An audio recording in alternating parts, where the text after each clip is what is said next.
अस्सलामुअलैकुम। आज की इस वीडियो में हम यूएमएल की एक और टाइप एक्टिविटी डायग्राम को डिस्कस करेंगे।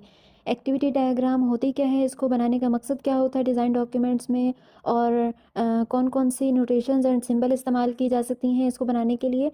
और एग्ज़ाम पॉइंट ऑफ व्यू से भी इसमें क्वेश्चंस आते हैं, ना सिर्फ एग्ज़ाम में बल्कि प्रैक्टिकल फील्ड में, सॉफ्टवेयर इंजीनियरिंग की फील्ड हो, ना सिर्फ आईटी की फील्ड बल्कि बिजनेस फील्ड में भी इसका इस्तेमाल होता है अक्सर।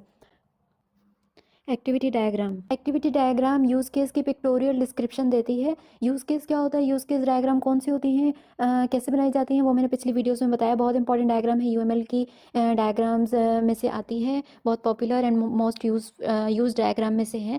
तो यूज़ केस की पिक्टोरियल डिस्क्रिप्शन के लिए हम क्या इस्तेमाल करते हैं, एक्टिविटी डायग्राम को। ये सेम होती है, एक जैसी होती है फ्लो चार्ट की तरह। इसमें क्या होता है कि आप एक एक्टिविटी से दूसरी एक्टिविटी तक का आपका फ्लो कैसा है वो हम डिफाइन करते हैं। तो इसमें क्या होता है कि सिस्टम का डायनामिक एस्पेक्ट क्या है वो बताया जाता है एक्टिविटी डायग्राम के थ्रू। एक्टिविटी डायग्राम और यूज़ केस में फ़र्क क्या है कि यूज़ केस हमें लो लेवल एब्स्ट्रैक्शन देता है, ठीक है। लेकिन एक्टिविटी डायग्राम क्या होता है कि हमें हाई लेवल ऑफ इम्प्लीमेंटेशन कैसे की जा रही है वो सब हमें एक्टिविटी डायग्राम के थ्रू हमें पता चलता है। एक्टिविटी डायग्राम का दूसरा नाम बिहेवियरल डायग्राम भी है। इसको हम बिहेवियरल डायग्राम इसलिए कहते हैं क्योंकि ये हमें सिस्टम का बिहेवियर के बारे में बताता है। एक्टिविटी डायग्राम फ्लो चार्ट की तरह ही होता है जैसा कि मैंने बताया, लेकिन फ्लो चार्ट क्या है कि पुराना वर्जन कह सकते हैं। तो नॉन प्रोग्रामर्स क्या होते हैं, या हम ऐसे कह लो कि बिजनेस की फील्ड से रिलेटेड जो लोग होते हैं वो ज़्यादातर फ्लो चार्ट्स का इस्तेमाल करते हैं, ठीक है। लेकिन जो फ्लो चार्ट होता है, जो एक्टिविटी डायग्राम होती है वो एडवांस वर्जन होता है फ्लो चार्ट का। डेवलपर्स जो होते हैं वो इस्तेमाल करते हैं एक्टिविटी डायग्राम को। एक्टिविटी डायग्राम और यूज़ केस में यही फ़र्क होता है कि अगर आसान लफ्ज़ों में कहूँ कि एक्टिविटी डायग्राम में हम किस पे फोकस करते हैं, हाउ पे, लेकिन जो यूज़ केस होता है उसमें किस चीज़ पर फोकस होता है, व्हाट पे। तो ये दोनों ये चीज़ मेन है कि हम एक्टिविटी डायग्राम में कि कैसे पर परफॉर्म की कैसे कोई टास्क परफॉर्म किया जाएगा, और यूज़ केस में क्या होता है कि कौन सा टास्क परफॉर्म किया जाएगा उस चीज़ पर ज़्यादा फोकस होता है। तो activity diagram shows how, while use case shows what for a particular system.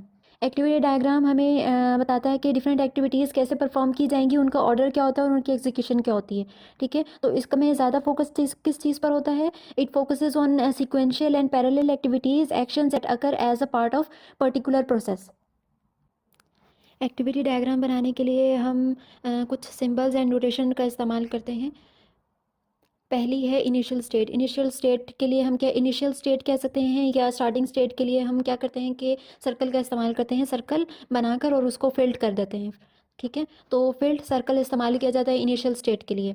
किसी भी एक्शन या इवेंट को रिप्रेजेंट करने के लिए हम राउंडेड कॉर्नर रेक्टेंगल इस्तेमाल करते हैं। फिर आता है एक्शन फ्लो और कंट्रोल फ्लो। इसमें क्या होता है कि एरोज़ इस्तेमाल किए जाते हैं।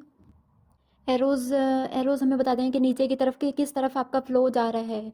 तो हम इसको पाथ एंड एजेस भी कह सकते हैं। They are use to show transitions from one activity state to another, यानी कि एक एक्टिविटी से दूसरी एक्टिविटी तक की ट्रांजिशन को हम किससे रिप्रेजेंट करते हैं, एरोज से रिप्रेजेंट करते हैं। उसके बाद है कि इंपॉर्टेंट है ये नोटेशन, डिसीजन नोट कह सकते हैं इसे, एंड ब्रांचिंग कह सकते हैं। दरमियान में हम एक डायमंड शेप का इस्तेमाल करते हैं, जो कि डायमंड शेप किस चीज़ को रिप्रेजेंट करता है, डिसीजन नोट को। तो जब हम डिसीजन को ले रहे होते हैं तब हम डायमंड शेप का इस्तेमाल करते हैं। उसके बाद लास्ट फाइनल स्टेट होती है जिसे हम एंड स्टेट भी कहते हैं।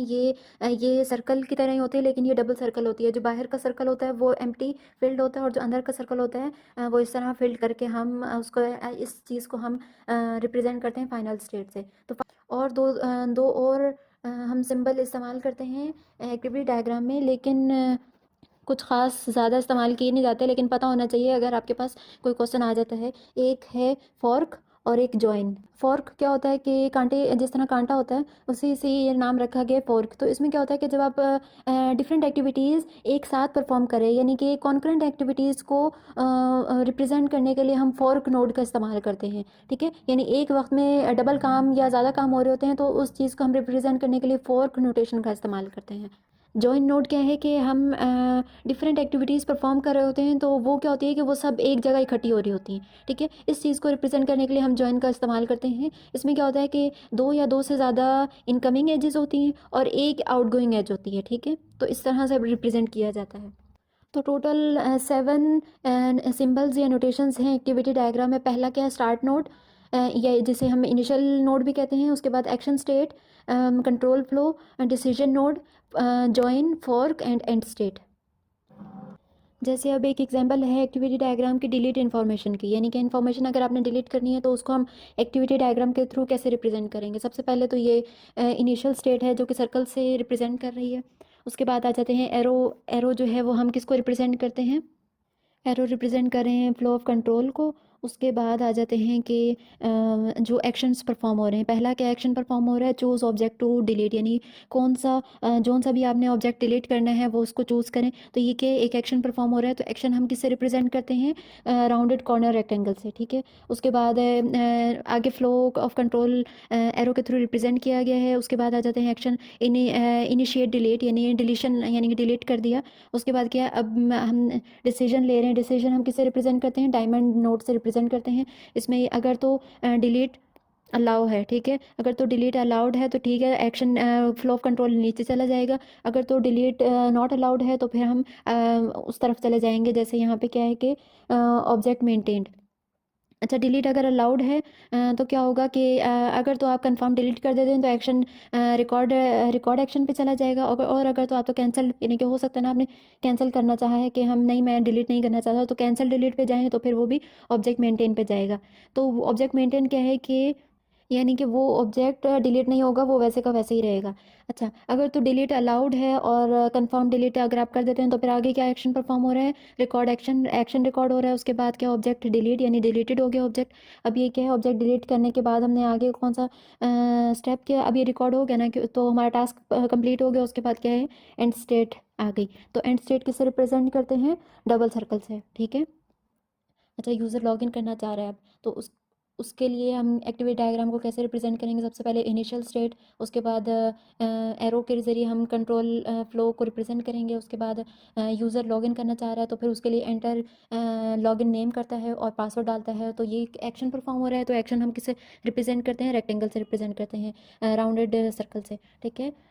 उसके बाद क्या है कि डायमंड शेप रिप्रेजेंट कर रहा है। डिसीजन, डिसीजन क्या है कि अगर तो करेक्ट लॉगिन एंड पासवर्ड, यानी कि ईमेल एंड पासवर्ड अगर तो यूज़र सही डालता है तो ठीक है, आगे चले जाओ, यानी सक्सेसफुली लॉगिन कर देता है। और अगर तो नहीं करता तो फिर वापस से एक्शन किधर चला जाएगा, यूज़र दोबारा से लॉगिन एंड पासवर्ड डालेगा, ठीक है। और अगर तो यूज़र सक्सेसफुली लॉगिन कर जाता है तो फिर क्या है कि एंड स्टेट को रिप्रेजेंट कर दिया है डबल स्टेट, डबल सर्कल से, ठीक है। तो ये एक्टिविटी डायग्राम होती हैं, बहुत ईजी होती हैं, लेकिन बस डिफरेंस ये होता है कि फ़्लो चार्ट की तरह ही होती है। फ़्लो चार्ट का और इसका सेम मकसद होता है कि एक्शंस को रिप्रेजेंट करना, उसके एक्शंस को रिप्रेजेंट करना, सीक्वेंशियल एंड पैरेलल एक्टिविटीज़ को रिप्रेजेंट करना और डिसीजन को रिप्रेजेंट करना।